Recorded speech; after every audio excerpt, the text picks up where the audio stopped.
5 millions de réfugiés palestiniens répartis dans une soixantaine de camps de la région. Et parmi eux, Nahr el-Bared, au nord du Liban. Il y a une dizaine d'années, Nahr el-Bared comptait plus de 30 000 habitants, mais en mai 2007, le camp a été quasiment rasé par l'armée libanaise. Tout a commencé par une attaque commise par un groupuscule djihadiste quasiment inconnu jusque-là, le Fatah al-Islam. Après avoir égorgé des militaires libanais dans leur sommeil, les terroristes se réfugient à Nahr el-Bared. L'armée pénètre dans le camp et commence alors les plus graves affrontements qu'ait connu le Liban depuis la fin de la guerre civile en 1990. France 24 est alors le seul média occidental à avoir pu pénétrer dans le camp et à avoir interrogé les habitants qui le fuyaient. Il y a de graves pénuries de médicaments pour les enfants, au manque de couches, de lait, ainsi que de médicaments pour les maladies chroniques comme le diabète, les maladies du cœur et le cancer pour les personnes âgées. Les combats auront duré plus de 100 jours et se sont soldés par une quasi-destruction du camp de Nahr el-Bared. Une décennie plus tard, seulement la moitié des habitants sont revenus sur place, dans un camp encore à reconstruire et sous contrôle de l'armée libanaise. Les autres familles, doublement réfugiées, attendent toujours, malgré les promesses de l'ONU et de l'Union européenne. Billet retour à Nahr el-Bared, c'est un reportage de Sophia Amara.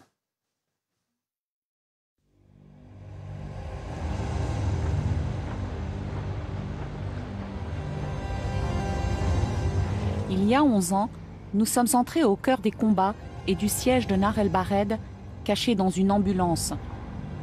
Aujourd'hui, le camp est aux mains des militaires, interdit aux étrangers et aux caméras. Vos papiers, s'il vous plaît. Votre nom? C'est France 24. On est passé par les renseignements de l'armée. Ok, allez-y. C'est bon?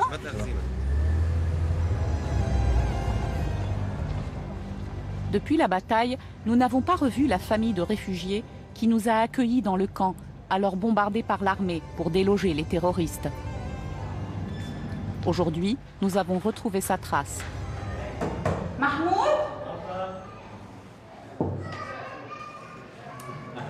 Salut. Mahmoud est le chef de la famille Katib. Durant la bataille, il a perdu son père et la maison dans laquelle lui et les siens nous avaient logés. 10 jours après le début de la guerre, les premières frappes se sont abattues sur la maison. La première fois, Combien d'étages ont été détruits? les 3 étages supérieurs et même au rez-de-chaussée, il ne restait plus qu'une seule pièce debout. Comme les autres anciens du camp, le père de Mahmoud avait alors refusé de fuir la maison familiale de peur de la perdre, comme en 1948, à la création de l'État d'Israël. Il ne voulait pas fuir. On a vécu tous les bombardements. J'avais de la farine, de l'huile, un four. Les gens se regroupaient autour de moi. Je pétrissais et mettais au four. Mahmoud aplatissait la pâte et me l'attendait.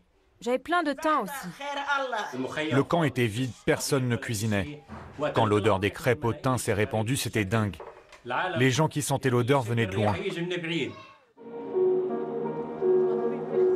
Les Katib ont attendu 8 ans avant d'être relogés. Dans leur malheur, ils sont privilégiés.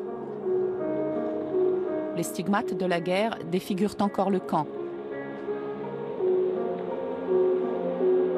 Dans la montagne libanaise, nous avons retrouvé un haut gradé qui a participé à la bataille. Le général Pierre Assaf nous avait chassés de Nahr el-Bared pendant les combats. Pour l'officier retraité, l'armée n'avait pas d'alternative. Afin de déloger les terroristes de Fatah al-Islam, il fallait raser le camp. Le problème, c'est qu'une fois qu'ils ont pris les réfugiés en otage, on ne pouvait pas attaquer. Et une fois les réfugiés évacués, ils ont pris leurs maisons. Ils se sont mis à nous tirer dessus depuis ces maisons. Ils s'y sont installés et ont combattu jusqu'à leur dernier souffle.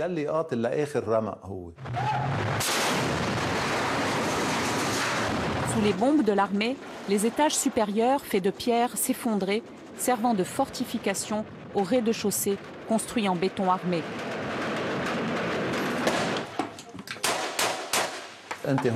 On pouvait bien tirer, mais ils étaient en dessous.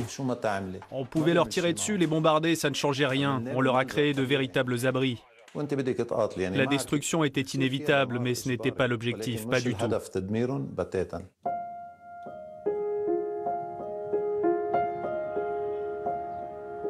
retour à Nahr el-Bared. Ancien champ de bataille dont les plaies restent encore béantes aujourd'hui. La reconstruction avance au rythme des donations, bien trop lentement pour les réfugiés. Doucement, on continue. Descend doucement. Sur ce chantier, on finalise 500 nouveaux logements. Zaidan gère une entreprise de maçonnerie. Pour lui, on est loin du compte. En 11 ans, la moitié du camp seulement a été reconstruite. Avec 400 millions de dollars, tout le camp aurait pu être reconstruit en 3 ans. Les dons sont versés par à-coup à l'UNRWA, l'agence de l'ONU qui gère la reconstruction. L'UNRWA n'a pas d'argent, tout vient des pays donateurs. L'UNRWA vit à nos crochets. Si la reconstruction s'était faite en 3 ans, tout ce monde-là, les architectes, les salariés et les milliers d'ouvriers auraient été au chômage, à la rue. Les 3 quarts des architectes et des entrepreneurs sont des employés de l'UNRWA. Comment croyez-vous qu'ils soient payés? Des frais de fonctionnement prélevés sur les 240 millions de dollars effectivement versés à ce jour pour la reconstruction. À la lisière du camp, 15 000 réfugiés attendent encore leur nouvelle maison, dans un temporaire qui s'éternise. Ils sont logés dans des préfabriqués de fer, invivables, l'été comme l'hiver. En été, les rats se multiplient. De gros rats, 5 kilos et plus. Et là où il y a des rats, vous pouvez être sûr de trouver des serpents. Regardez, regardez. Voilà un rat. Il y a un rat mort ici.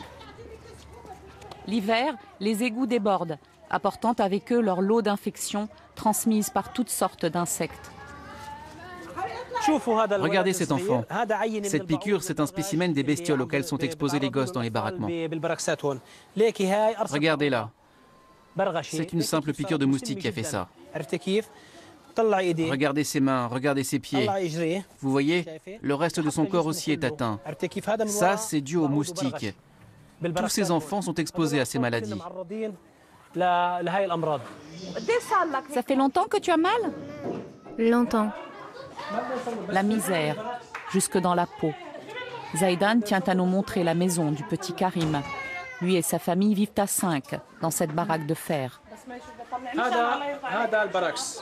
Ça, c'est le préfabriqué. Ici, c'est pour dormir, c'est une chambre à coucher. 5 mètres par 2,5. Ici, ils dorment, ils mangent, ils reçoivent leurs amis, ils passent leur soirée. Et eux, ça fait 11 ans qu'ils sont loin de leur maison, sans toit. 11 ans parce que leur maison a été détruite dans l'ancien camp. La mère du petit Karim, Aziza, sait que cette précarité risque de s'aggraver. L'administration Trump a coupé les vivres à l'UNRWA qui subvient aux besoins les plus urgents des réfugiés palestiniens depuis 1949. Mais qu'importe. Nous, à la base, on n'a que faire des décisions de Trump ou autres. Notre peuple est très fort. Il a souffert et souffre toujours. Mais on est capable de rester debout, d'endurer plus de souffrance encore, pour obtenir notre État et y retourner. On se fout de savoir si on a de quoi manger ou boire. Il veut nous priver des aides de l'UNRWA? Non, il n'arrivera pas à nous combattre avec ça. Pour les réfugiés, la décision américaine est un chantage à l'humanitaire. Objectif, imposer Jérusalem comme capitale d'Israël. Un défi de plus pour cette petite Palestine en manque de tout.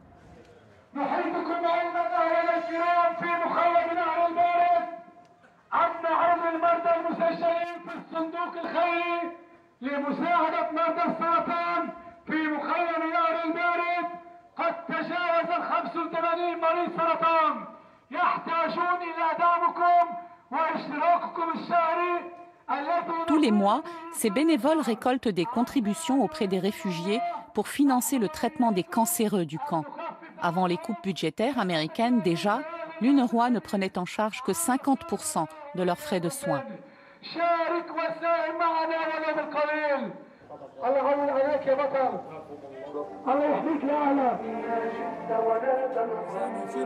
Une femme a mis un sac entier, plusieurs millions.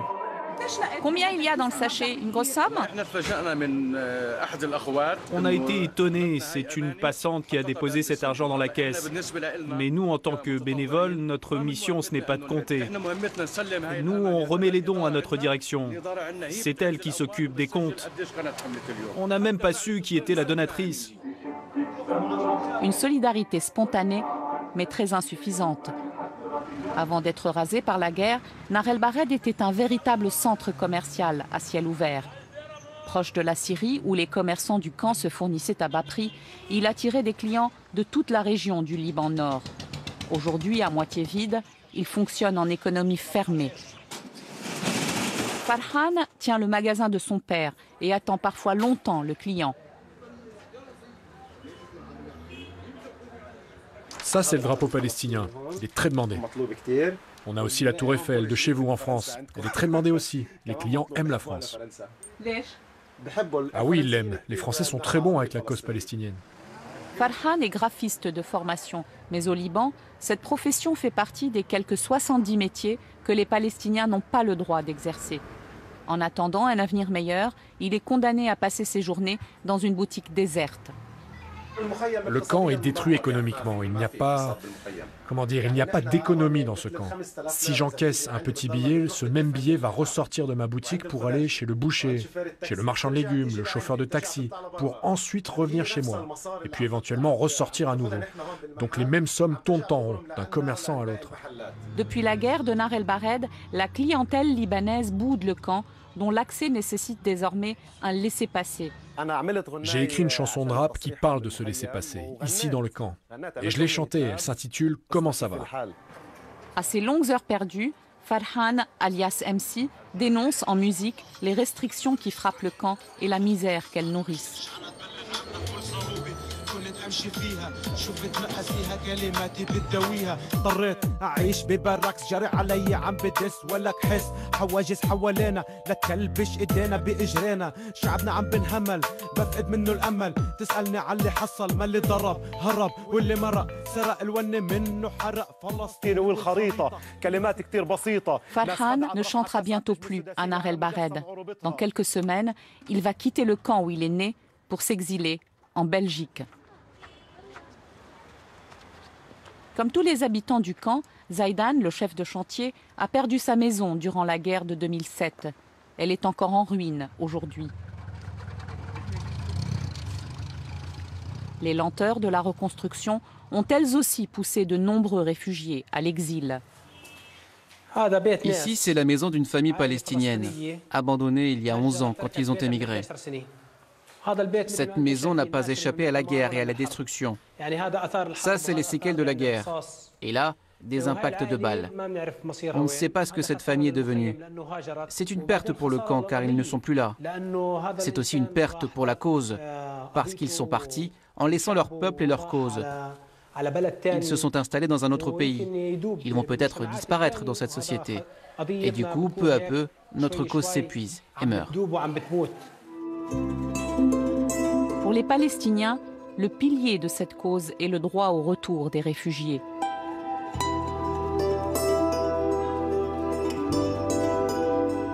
Chez les Khatib, la nostalgie du camp détruit est encore vive. Sous les ruines de l'ancien camp, c'est un peu de leur mémoire qu'on a enseveli. Ils ont détruit les souvenirs, les beaux souvenirs d'enfance. Tout a été détruit dans les décombres. Moi, je n'ai plus de souvenirs, je n'ai plus de passé. Les ruelles où je jouais enfant étaient pour moi pleines de souvenirs. Ils ont effacé nos souvenirs comme ceux de nos parents en Palestine. Cette bouteille contient de la terre d'Alma en Palestine. Je l'ai récupérée dans les décombres de notre maison dans l'ancien camp. Mon village, c'est la terre du village d'Alma en Palestine. Tout ce qui nous restait de la Palestine, ou presque, a été détruit dans le camp. L'attachement à la vie dans le camp reste toutefois intact. Une ghettoisation volontaire pour symboliser l'urgence du retour. Qu'est-ce que je vais faire de 200 ou 300 mètres carrés au Liban alors que j'en ai des milliers en Palestine? Même si on vit ici et qu'on devient propriétaire, notre but, c'est le retour en Palestine. Et ce retour se fera. Mon père n'a pas eu le temps d'y retourner. Peut-être que nous non plus. Mais un jour, un de nos enfants finira par y retourner. Et justice sera rendue.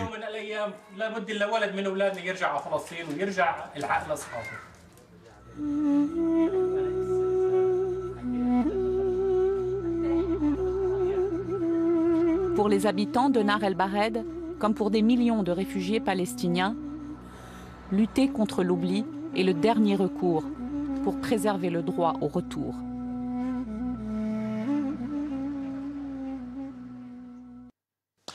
Voilà donc pour ce reportage au Liban, un reportage que vous pourrez retrouver bien sûr sur France24.com. Je vous dis à très vite pour un nouveau numéro de Billets Retour.